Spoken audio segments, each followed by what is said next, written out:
Telugu cinema ఇండస్ట్రీలో star హీరోగా ఒక వెలుగు వెలిగిన వారిలో సీనియర్ నటులు శోభన్ బాబు ఒకరు. ఎన్టీఆర్, ఏఎన్ఆర్, కృష్ణ, శోభన్ బాబు ఈ నలుగురు అప్పట్లో ఎంతో అద్భుతమైన నటనను కనపరుస్తూ తెలుగు ఫిలిం ఇండస్ట్రీలో నాలుగు మూల స్తంభాలుగా ఉండేవాళ్ళు. ఎంతో మంది అభిమానులను సొంతం చేసుకున్నారు. ఇక చూడటానికి ఎంతో అందంగా కనిపించే శోభన్ బాబు ఎంతో మంది అమ్మాయిల అభిమాన హీరోగా మారిపోయారు. అంతేకాకుండా అసలు ఆయన ఆరడుగుల అందగాడు అని చెప్పటానికి నిజంగానే నిలువెత్తు నిదర్శనం. సినిమా ఇండస్ట్రీలో అందగాడిగా ముద్ర వేయించుకున్న శోభన్ బాబు దాదాపుగా 3.5 దశాబ్దాల పాటు ఇండస్ట్రీలో కొనసాగుతూ వచ్చారు. అయితే చిత్ర పరిశ్రమ మద్రాసు నుంచి హైదరాబాద్ తరలి వచ్చిన తర్వాత ఆయన సినిమాల్లో నటించలేదు. దీని వెనకాల చాలా పెద్ద కారణమే ఉంది. అయితే తర్వాత ఆయన పెద్దగా సినిమాలో నటించకపోయినప్పటికీ అడపాదడపా ఆయనకు బాగా ఎక్కువగా సినిమా అవకాశాలు వస్తుండేవి.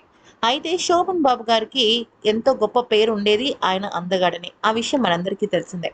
అయితే ఆయన సినిమా నుంచి తప్పుకున్న తర్వాత కూడా ఆయనకు ఎన్నో రకాల పాత్రలు వచ్చేవి.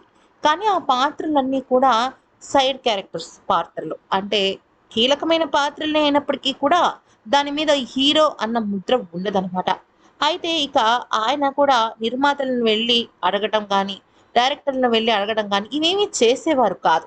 ఆయన చాలా హుందాగానే సినిమా నుంచి తప్పుకున్నారు. స్వయంగా కొన్ని పాత్రల్లో నటించడానికి దర్శక నిర్మాతలే వెళ్ళి కావాల్సినంత డబ్బు ఆఫర్ చేసినప్పటికీ కూడా ఆయన ఒక మాట చెప్పారు. ఒకసారి కమిట్ అయిన తర్వాత నేను మళ్ళీ సినిమాలో నటించడం కరెక్ట్ కాదు. ఒకప్పుడు నన్ను ప్రేక్షకులు ఎంతో అందంగా, ఆకర్షణీయంగా చూశారు. కానీ ఇప్పుడు నా రూపు రేఖలు వయసుతో వెంబడి మారిపోయాయి. ఇప్పుడు నేను వాళ్ళని మేకప్ వేసుకుని నా ఒరిజినాలిటీ ఇది అని చూపిస్తే బహుశా వాళ్ళని నేను మోసం చేసినట్టు అవుతుంది. అందుకనే నేను నటించను అని చెప్పారు. అయితే శోభన్ బాబు గారు చివరి రోజులు అంటే పోటుతో ఆయన 2008 మార్చి 20 తారీఖు మరణించారు. కానీ ఆయనలో ఒక చిన్నపాటి మానసిక వ్యాధి ఉందన్నమాట. అది ఏంటి అంటే ఆయన చాలా రోజుల పాటు ఆయన సౌందర్యం గురించి అంటే ఆయన అందం గురించి బాధపడుతుండేవారు. ఎందుకనంటే ఆయనకు చాలా స్టార్డమ్ వచ్చిందైతే మాత్రం మొదట అందం, ఆ తర్వాత అభినయం, నటన ఇవన్నీ చెప్పుకోవచ్చు. అయితే ఎంతోమంది ఆడవాళ్ళు మిమ్ కానీ, మగవాళ్ళు కానీ మీరెంతో అందంగా ఉన్నారు సార్. మిమ్మల్ని చూసి మేము ఎంతలాగా ప్రేమిస్తున్నాము అంటూ ఆయన అందాన్ని పొగుడుతుండేవారు.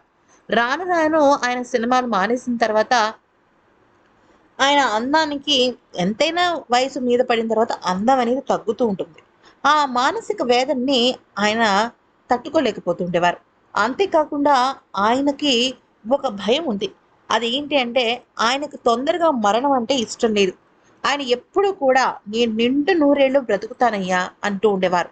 అలాంటిది ఆయన పాపం 2008లో దగ్గర దగ్గర ఆయనకు 73 సంవత్సరాల వయసులో ఆయన చనిపోయారు. అయితే అలాగా ఆయన చనిపోయే దశ వస్తుంది. ఆయన వృద్ధాప్యంలోకి వస్తున్నాడన్నప్పుడు ఆయనకు ఆ చావు గురించి, ఆ మరణం గురించి చాలా ఎక్కువగా బాధ ఉంటూ ఉండేది. ఎంతసేపటికి ఆయన ఏంటంటే నిజానికి ఆయన చనిపోవటం కూడా ఆయన మరణం కూడా చాలా సాఫీగా జరిగింది. టీవీ చూస్తూ భార్యను మంచినీళ్ళు అడిగారట. అయితే ఆమె ఎంతసేపటికి తేవకపోవడంతో కుర్చీల నుంచి పైకి లేచిన శోభన్ బాబు ఉన్న పళంగా కుప్పకూలి గుండెపోటుతో మరణించారట. అయితే ఆయన మరణం గురించి ఎంతగానో ఆలోచిస్తుండేవారు. నేను ఏమైపోతానో ఏంటో అని. ఎందుకనంటే ఆయన మధ్యకాలంలో ఆయనకి చర్మ సంబంధిత ఒక చిన్నపాటి వ్యాధి వచ్చింది. అది తగ్గేదేలే కానీ ఆయన ఎక్కువగా బెంగ పెట్టుకున్నారు. అది మానసికంగా మనం వింటున్న వాళ్ళకి చిన్నదిగా అనిపిస్తుంది కానీ చాలా పెద్ద సమస్య అది. అయితే ఇక జయలలిత అలాగే శోభన్ బాబు గారి మధ్య ఎన్నో రకాల ఏదో ఉంది, వాళ్ళిద్దరు ప్రేమించుకుంటున్నారు, వాళ్ళే పెళ్లి చేసుకోవాలనుకున్నారని ఎన్నెన్నో వార్తలు వస్తుండేవి. నిజానికి జయలలితని శోభన్ బాబు గారు ప్రేమించారని, అలాగే శోభన్ బాబు గారు జయలలితని కూడా ప్రేమించారని, వాళ్ళిద్దరు పెళ్లి చేసుకునే సమయానికి శోభన్ బాబు గారి తండ్రి గారు ఖచ్చితంగా నువ్వు నీ మేనకోడలనే చేసుకోవాలి అనటము, ఇట్లాంటి కొన్ని కారణాలైతే రూమర్లుగా మనకు వినిపిస్తూనే ఉన్నాయి. కానీ అయితే ఆయన మాత్రం జయలలితని పెళ్లి చేసుకోలేకపోయారు. ఆ దిగ్భ్రాంతితో జయలలిత గారు కూడా చాలా రోజులు బాధపడ్డారు. అయితే ఇక శోభన్ బాబు గారు మాత్రం ఎక్కువగా హైదరాబాద్ని ఇష్టపడేవారు కాదు. చెన్నైలోనే ఇష్టపడేవారు. ఎందుకంటే జయలలితకు కూడా ఆయన ఎంతగానో ఇష్టపడ్డారు. ఒక స్నేహితురాలుగానే కాకుండా ఆవిడని ఒక జీవిత భాగస్వామి అనుకున్నారు. కానీ అప్పటికే ఆయన వేరే పెళ్లి చేసేసుకోవడం జరిగింది. ఇక అప్పటి నుంచి ఆయన ఎక్కువగా చెన్నైనే ఇష్టపడుతుండేవారు. హైదరాబాద్లో ఆయన పెద్దగా సినిమాలు కూడా ఏం పెద్దగా చేయలేదు. మరి ఈ వీడియో కనుక నచ్చితే లైక్ చేసి సబ్స్క్రైబ్ చేసుకోండి.